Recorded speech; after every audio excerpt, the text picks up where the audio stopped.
Average weight of x, y and z is 45 kilogram. If average weight of x and y is 40 kilogram and that of y and z is 43 kilogram, then what will be weight of y? Question की statement में बताया गया है कि x, y और z का average weight 45 kilogram है। अगर x और y का एवरेज वेट 40 किलोग्राम हो और y और z का एवरेज वेट 43 किलोग्राम हो तो क्वेश्चन की स्टेटमेंट में पूछा गया है कि बताइए y का वेट क्या होगा। अब हम इस क्वेश्चन को सॉल्व करते हैं। डियर स्टूडेंट्स, एवरेज का जो फार्मूला होता है उस फार्मूले के मुताबिक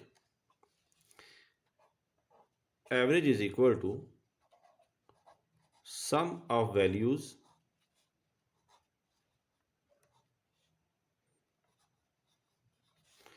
is divided by number of values. तो इस तरह एक्स, वाई और जी का जो एवरेज का फार्मूला होगा वो होगा सम ऑफ वैल्यूज यानी कि x plus y plus z is divided by number of values जो है 3 इज इक्वल टू क्वेश्चन की स्टेटमेंट के मुताबिक ये बनता है 45 किलोग्राम। सो हमें x प्लस वाई प्लस जी का जो सम है वो हासिल होगा 45 इज मल्टीप्लाइड बाय 3 जो बनता है 135। इसी तरह क्वेश्चन की स्टेटमेंट के मुताबिक x और y का जो एवरेज वेट है वो है 40 kilogram. So x plus Y is divided by 2 is equal to 40 kilogram. So हमें x प्लस वाई हासिल होगा 40 इज मल्टीप्लाइड बाय 2 जो बनता है 80। तो डियर स्टूडेंट्स, हमें x प्लस वाई की वैल्यू हासिल हुई है 80 जो हम यहाँ पुट करेंगे। तो हमें हासिल होगा 80 plus z is equal to 135। So z की वैल्यू हमें हासिल होगी 135 माइनस 80 जो कि बनता है 55 किलोग्राम। लेकिन क्वेश्चन की स्टेटमेंट में थे उन्होंने y की वैल्यू कैलकुलेट करने का कहा है। क्वेश्चन की स्टेटमेंट के मुताबिक y और z की जो एवरेज वेट है वो है 43 kilogram. So y plus z is divided by 2 is equal to 43। So हमें यहाँ से y प्लस जी की वैल्यू हासिल होगी 43 इज मल्टीप्लाइड बाई 2 जो कि बनती है 86। अब यहाँ पे z की वैल्यू हम पुट करते हैं 55 तो ये हमें हासिल होगा y plus 55 is equal to 86। So y की वैल्यू हमें हासिल होगी y is equal to 86 minus 55। So y की वैल्यू हमें हासिल होगी 31 किलोग्राम और क्वेश्चन की स्टेटमेंट में उन्होंने हमसे यही वैल्यू कैलकुलेट करने का कहा था। The average age of mother and her 6 children is 12 years, which is reduced by 5 if the age of mother is excluded. How much old the mother is?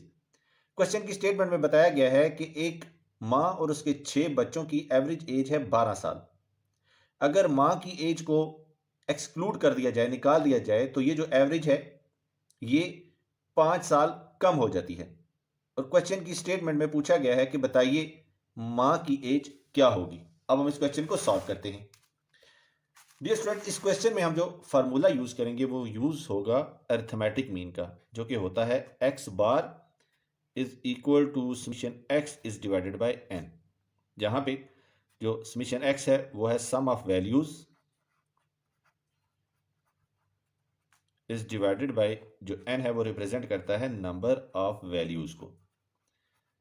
लेकिन इस क्वेश्चन में सम ऑफ वैल्यूज की जगह होगा सम ऑफ एजेस और number of values ये होगा number of family members. So question की स्टेटमेंट के मुताबिक जो एवरेज एज है वो बनती है 12 इयर्स और हमें समेशन एक्स नहीं मालूम इज डिवाइडेड बाय मदर और उसके 6 बच्चे, ये टोटल मिला के बनते हैं 7 मेंबर्स। और ये जो एवरेज का फार्मूला यूज हुआ है ये हुआ है मदर की एज इंक्लूड की है। तो हमें यहाँ पे समेशन एक्स हासिल होगा 12 इज मल्टीप्लाइड बाय 7 के, जो कि बनता है 84। अब क्वेश्चन की स्टेटमेंट के ही मुताबिक अगर मदर की एज हम एक्सक्लूड कर दें तो तब जो एवरेज बनेगी वो एवरेज होगी 5 साल कम, यानी कि 12 से 5 साल कम, तो ये हो जाएगी 7। तो 7 is equal to summation x is divided by, अब नंबर ऑफ फैमिली जो है फैमिली मेंबर्स हैं वो एक कम हो गया है, मदर की एज रिड्यूस हो गई है, तो ये हो जाएगा 6। तो यहाँ से हमें समीशन एक्स हासिल होगा 7 इज मल्टीप्लाइड बाय 6 के, जो कि बनता है 42। सो मदर्स एज हमें हासिल होगी, मदर्स एज हमें हासिल होगी sum of ages with mother's age included minus sum of ages without mother's age, तो ये हमें हासिल होगी 42। यही वो वैल्यू है जो क्वेश्चन की स्टेटमेंट में हमसे पूछी गई थी। The average of 8 numbers is 12. If each number is increased by 2, the average of numbers become. Question की स्टेटमेंट में बताया गया है कि 8 नंबर्स की एवरेज 12 है। अगर हर नंबर में 2 का इजाफा किया जाए तो बताइए एवरेज में क्या तब्दीली आएगी। डियर स्टूडेंट्स, ये एवरेज की प्रॉपर्टी है कि अगर डाटा में मौजूद नंबर्स में कोई वैल्यू ऐड की जाए, सब्ट्रैक्ट की जाए, मल्टीप्लाई की जाए या डिवाइड की जाए तो वही वैल्यू एवरेज में ऐड, सब्ट्रैक्ट, मल्टीप्लाई या डिवाइड हो जाती है। तो यहाँ पे उन्होंने इंक्रीज़ किया है 2, यानी कि डाटा की हर वैल्यू में 2 ऐड हुआ है। तो इसका मतलब ये है कि जो न्यू एवरेज होगी उसमें भी 2 का इजाफा हो जाएगा। तो जो न्यू एवरेज होगी या जो एवरेज में तब्दीली आएगी वो होगी 12 + 2 = 14, यानी कि न्यू एवरेज 14 हो जाएगी। 3 years ago, average age of A and B was 18 years. By joining of C now, the average age becomes 22 years. How old is C now? Question की स्टेटमेंट में बताया गया है कि 3 साल पहले A और B की एवरेज एज 18 साल थी, लेकिन प्रेजेंटली C ने इनको जब ज्वाइन किया तो उनकी एवरेज एज 22 साल होगी। क्वेश्चन की स्टेटमेंट में पूछा गया है कि बताइए C की मौजूदा उम्र यानी कि प्रेजेंट एज क्या है। अब हम इस क्वेश्चन को सॉल्व करते हैं। डियर स्टूडेंट्स, 3 साल पहले की बात हो रही है, 3 years ago. Average age of A and B ये थी 18 साल। तो प्रेजेंटली कितनी होगी?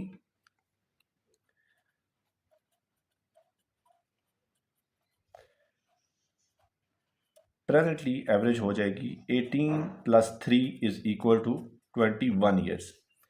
डियर स्टूडेंट्स, एवरेज का फार्मूला होता है सम ऑफ वैल्यूज। तो यहाँ पे 2 वैल्यूज हैं A और B, तो इनका सम A + B is divided by number of values. तो 2 वैल्यूज हैं डिवाइडेड बाय 2 = 21। तो हमें A + B की वैल्यू हासिल होगी 21 इज मल्टीप्लाइड बाय 2, ये बनती है 42। अब जब C ने प्रेजेंटली इन दोनों को ज्वाइन किया तो तब एवरेज एज हो गई 22। तो इन तीनों की एवरेज एज बनेगी sum of values A + B + C is divided by 3 number of values is equal to 22। So इन तीनों की एजेस का सम बनेगा A + B + C is equal to 22 is multiplied by 3, ये बनता है 66। अब A और B की एजेस का सम तो हमें पहले ही पता है, जो हम कैलकुलेट कर चुके हैं, ये है 42। सो 42 + C इज इक्वल टू 66। तो डियर स्टूडेंट्स, C की वैल्यू हमें हासिल होगी 66 - 42 इज इक्वल टू 24 ईयर्स। तो डियर स्टूडेंट्स, C की प्रेजेंट एज होगी 24 years. The average score of 4 cricketers is 122. If 33 was misread as 13 during the calculations, what will be the correct average? Question की statement में बताया गया है कि 4 cricketers का एवरेज स्कोर 122 है। अगर 33 को गलती से 13 लिख लिया जाए कैलकुलेशंस के दौरान, तो बताइए इस गलती को दूर करने के बाद करेक्ट एवरेज क्या होगी। डियर स्टूडेंट्स, सबसे पहले हम एवरेज का फार्मूला डिस्कस करते हैं। एवरेज का फार्मूला होता है x bar is equal to summation x is divided by n, जहां पे समीशन x का मतलब है सम ऑफ वैल्यूज और n का मतलब है नंबर ऑफ वैल्यूज। यहां पे ये फार्मूला बनेगा sum of scores is divided by number of batsman या नंबर ऑफ क्रिकेटर्स। अब क्वेश्चन की स्टेटमेंट के मुताबिक जो एवरेज स्कोर था वो था 122। So 122 is equal to sum of scores हमें नहीं मालूम, so sum of scores is divided by number of cricketers हैं 4। सो हमें सम ऑफ स्कोर्स हासिल होगा 122 इज मल्टीप्लाइड बाय 4 जो बनता है 488। अब जो क्वेश्चन में गलती हुई है क्वेश्चन की स्टेटमेंट के मुताबिक उसको ठीक करते हैं। तो जो करेक्टेड सम होगा वो होगा sum of scores plus correct value या correct score minus wrong value या रॉन्ग स्कोर।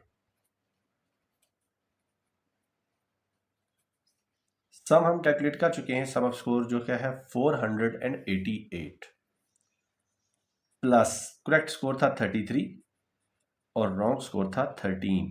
सो करेक्टेड सम हमें हासिल होगा 508। सो करेक्ट एवरेज हमें हासिल होगी corrected sum is divided by number of cricketers।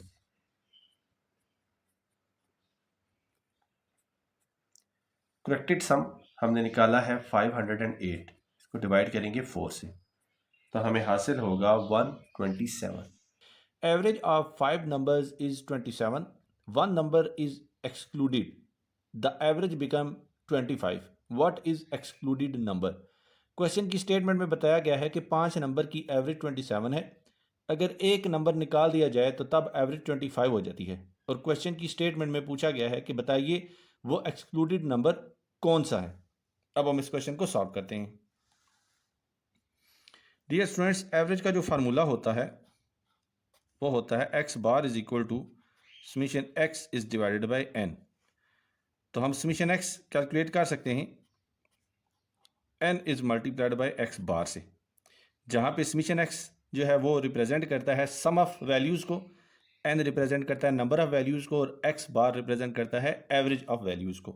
तो जब 5 नंबर्स की बात हो रही है तो उस सूरत में सम ऑफ नंबर्स हमें हासिल होंगे 5 और एवरेज जो है वो है 27। तो 5 इंटू 27 इज़ 135। इसी तरह जब एक नंबर एक्सक्लूड हो जाता है तो उस सूरत में हमें जो सम ऑफ नंबर्स हासिल होगा वो होगा summation x is equal to n है नंबर्स की टोटल तादाद जो कि बनती है 4 इज़ मल्टीप्लाइड बाय एवरेज है 25। तो 25 is multiplied by 4 is equal to 100। तो एक्सक्लूडेड नंबर हमें हासिल होगा 135 से 100 सब्ट्रैक्ट करने से। तो जो नंबर एक्सक्लूड किया गया था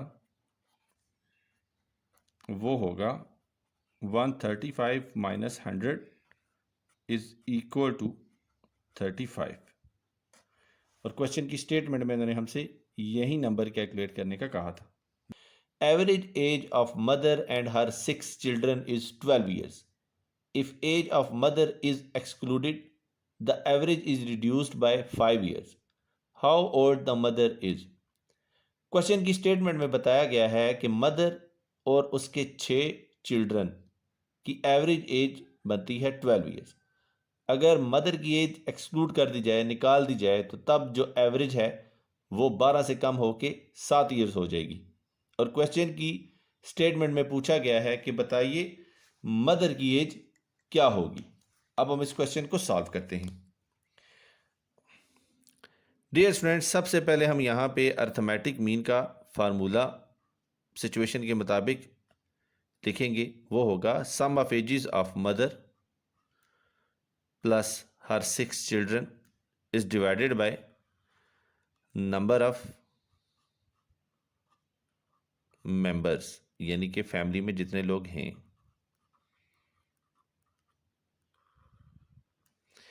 तो इस फार्मूले के मुताबिक एक्स बार जो है वो हमें गिवन है जो कि है 12 ईयर्स इज इक्वल टू सम नहीं मालूम मदर और उसके 6 चिल्ड्रंस का इज डिवाइडेड बाय वो टोटल जो मेंबर हैं फैमिली में वो हैं 7। सो 7 यहाँ डिवीजन में है, जब इक्वेशन की लेफ्ट साइड पे आएगा तो ये मल्टीप्लिकेशन में चला जाएगा। So sum of mother and her 6 children हमें हासिल होगा 12 is multiplied by 7 is equal to 84, यानी कि मदर और उसके 6 बच्चों की एजेस का जो सम होगा वो होगा 84 ईयर्स। इसको हम देते हैं क्वेश्चन ए का नाम। अब क्वेश्चन की स्टेटमेंट के मुताबिक अगर मदर की एज को एक्सक्लूड कर दिया जाए तो तब हमारे पास जो एक्स बार होगा वो होगा sum of 6 children is divided by number of members, तो ये 6 ही होंगे। तो सम ऑफ 6 चिल्ड्रन हमें हासिल होगा x bar is multiplied by 6, क्योंकि 6 यहाँ डिवीजन में है। जब क्वेश्चन की लेफ्ट साइड पे आएगा तो ये मल्टीप्लिकेशन में चला जाएगा, तो हमें 6c हासिल होगा। एक्स बार जो है वो रिड्यूस हुआ है 5 ईयर्स, यानी कि पहले एवरेज थी 12 साल, तो जब 5 साल रिड्यूस हुआ तो ये हो जाएगी 7 ईयर्स। तो 7 is multiplied by 6 is equal to 42। इसको हम देते हैं इक्वेशन बी का नाम। अब इक्वेशन ए में से इक्वेशन बी हम सब्ट्रैक्ट करते हैं तो हमें हासिल होगा mother sum of ages of mother plus 6 children is equal to 84 और sum of ages of 6 children is equal to 42। तो सब्ट्रैक्शन करेंगे तो हमें मदर की एज हासिल होगी 84 minus 42 is 42 years. If x plus y is equal to 5, y plus z is equal to 8 and x plus z is equal to 11. Find average of x plus y plus z. Question की statement में हमें x plus Y की value given है, y plus z की value given है और x plus z की value given है। और क्वेश्चन की स्टेटमेंट में पूछा गया है कि बताइए x plus y plus z की एवरेज वैल्यू क्या होगी। अब हम इस क्वेश्चन को सॉल्व करते हैं। डियर स्टूडेंट्स, सबसे पहले हम एवरेज का फार्मूला डिस्कस करते हैं। एवरेज का फार्मूला होता है average is equal to sum of values is divided by number of values.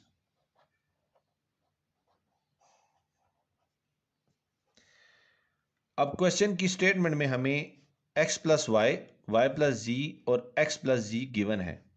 हम इन सब वैल्यूज को आपस में ऐड कर देते हैं। So x plus y plus y plus z plus x plus z, ये होगा is equal to 5 plus 8 plus 11। अब x के साथ ऐड होगा, y के साथ और z के साथ, तो हमें जो एक्सप्रेशन मिलेगा वो मिलेगा 2x plus 2y plus 2z is equal to 5 plus 8 plus 11। ये सब ऐड होके हमें आंसर मिलेगा 24। अब यहाँ से हम 2 कॉमन लेते हैं तो हमें अमाउंट हासिल होगी x plus y plus z is equal to 24। अब 2 यहाँ मल्टीप्लिकेशन में है, जब इक्वेशन की राइट साइड पे जाएगा तो ये डिवीजन में चला जाएगा, तो हम इसको लिख सकते हैं x plus y plus z is equal to 24 is divided by 2 is equal to 12। अब ऊपर हमने जो एवरेज का फार्मूला डिस्कस किया है उस फार्मूले के मुताबिक जो हमें एवरेज हासिल होगी वो होगी sum of values is divided by number of values. अब सम ऑफ वैल्यूज तो हमारे पास आ गई हैं, ये है 12 is divided by number of values है हमारे पास 3, तो 3 1 are 3, 3 4 are 12, तो एवरेज होगी 4। Geometric mean and arithmetic mean of two numbers are 5 and 3 respectively. Calculate harmonic mean. Question की स्टेटमेंट में बताया गया है कि दो नंबर्स के ज्योमेट्रिक मीन और अर्थमेटिक मीन 5 और 3 हैं, और क्वेश्चन की स्टेटमेंट में पूछा गया है कि बताइए इन दो नंबर्स का हार्मोनिक मीन क्या होगा। अब हम इस क्वेश्चन को सॉल्व करते हैं। Dear students, geometric mean, arithmetic mean और हार्मोनिक मीन के दरमियान जो रिलेशनशिप है उसका फार्मूला है geometric mean square is equal to arithmetic mean is multiplied by harmonic mean. अब यहां पे देखिए अर्थमेटिक मीन हार्मोनिक मीन से मल्टीप्लाई हो रहा है, जब इक्वेशन की लेफ्ट साइड पे आएगा तो ये ज्योमेट्रिक मीन स्क्वायर को डिवाइड कर देगा, तो हम इसको लिख सकते हैं harmonic mean is equal to geometric mean square is divided by arithmetic mean. अब हम इस इक्वेशन में वैल्यूज पुट करते हैं। Harmonic mean is equal to, geometric mean की वैल्यू थी हमारे पास 5, तो यहां होगा 5 square is divided by arithmetic mean की वैल्यू थी 3, तो हमें हार्मोनिक मीन हासिल होगा 25 इज डिवाइडेड बाय 3 के। Harmonic mean is equal to 25 is divided by 3। Question की स्टेटमेंट में उन्होंने हमसे यही वैल्यू कैलकुलेट करने का कहा था। A bus went to Murray at speed of 100 km per hour and returns at speed of 130 km per hour. What was average speed of the bus? Question की स्टेटमेंट में बताया गया है कि एक बस मरी गई 100 किलोमीटर फी घंटा की रफ्तार से और वापस आई 130 किलोमीटर फी घंटा की रफ्तार से, और क्वेश्चन की स्टेटमेंट में पूछा गया है कि बताइए बस की एवरेज स्पीड क्या होगी। अब हम इस क्वेश्चन को सॉल्व करते हैं। डियर स्टूडेंट्स, जब भी एवरेज स्पीड कैलकुलेट करने का कहा जाए तो तब हम हार्मोनिक मीन यूज करते हैं। चूंकि हमारे पास दो स्पीड्स गिवन है तो हम सपोज करते हैं कि A1 है हमारे पास 100 और A2 है हमारे पास 130। तो जब दो क्वांटिटीज हमारे पास हों तो तब हार्मोनिक मीन का जो फार्मूला होता है वो होगा 2A1 A2 is divided bye A1 plus A2। यहां पे 2A1 और A2 आपस में मल्टीप्लाई हो रहे हैं। तो अब हम इस इक्वेशन में वैल्यूज पुट करते हैं तो हमें हासिल होगा 2 into 100 into 130 is divided bye 100 plus 130। तो हमें वैल्यू हासिल होगी बाय 2, तो ये हमें हासिल होगा 26,000 इज डिवाइडेड बाय 130 प्लस 100 होता है 230। तो 0 0 से कैंसिल हुआ और 2600 को जब 23 से डिवाइड करें तो हमें वैल्यू हासिल होती है 113.04। तो हम इसको लिख सकते हैं 113 किलोमीटर पर आवर। तो बस की जो एवरेज स्पीड थी वो थी 113 किलोमीटर फी घंटा।